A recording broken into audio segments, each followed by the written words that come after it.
तो दोस्तों power star Pawan Singh के फैंस के लिए एक बहुत ही बेहतरीन अपडेट सामने आ रही है, जिसके बारे में इस वीडियो में हम बात करेंगे। तो चलिए शुरू करते हैं। तो दोस्तों आप सबको पता ही होगा कि आज से 2 साल पहले पावर स्टार पवन सिंह की एक फिल्म का मुहूर्त किया गया था, जिस फिल्म का नाम था कैसे हो जाला प्यार। वेल दोस्तों इस नाम से पवन सिंह का बहुत ही पॉपुलर गाना भी है। वेल दोस्तों इसी नाम से पवन सिंह की फिल्म की घोषणा की गई थी।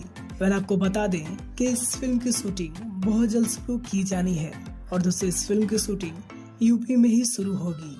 फिल्म के अगर बारे में बात करें तो इस फिल्म में पवन सिंह और काजल राघवानी नजर आने वाली हैं और दोस्तों इस फिल्म को अमित कुमार सिंह जी प्रोड्यूस कर रहे हैं और इस फिल्म के डायरेक्टर हैं जगदीश शर्मा जी।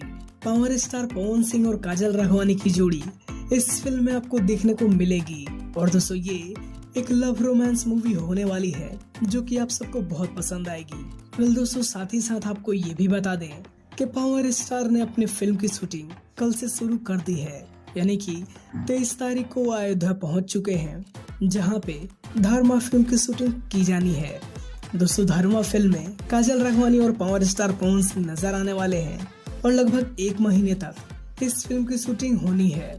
वेल दोस्तों इसी फिल्म को कंप्लीट करने के बाद पावर स्टार अपनी इस नई फिल्म जिसका नाम है कैसे हो जाला प्यार, इस फिल्म को बनाने वाले हैं। तो दोस्तों अपडेट तो काफी अच्छा है। वेल देखिए कब तक इस फिल्म की शूटिंग शुरू होती है। वैसे आपको ये अपडेट कैसा लगा ये हमें कमेंट में जरूर बताएं और अगर आपको ये अपडेट अच्छा लगा हो तो हमारी वीडियो को लाइक करें और हमारे चैनल को सब्सक्राइब करें ऐसे ही बेहतरीन अपडेट पाने के लिए। वीडियो देखने के लिए आपका बहुत बहुत धन्यवाद।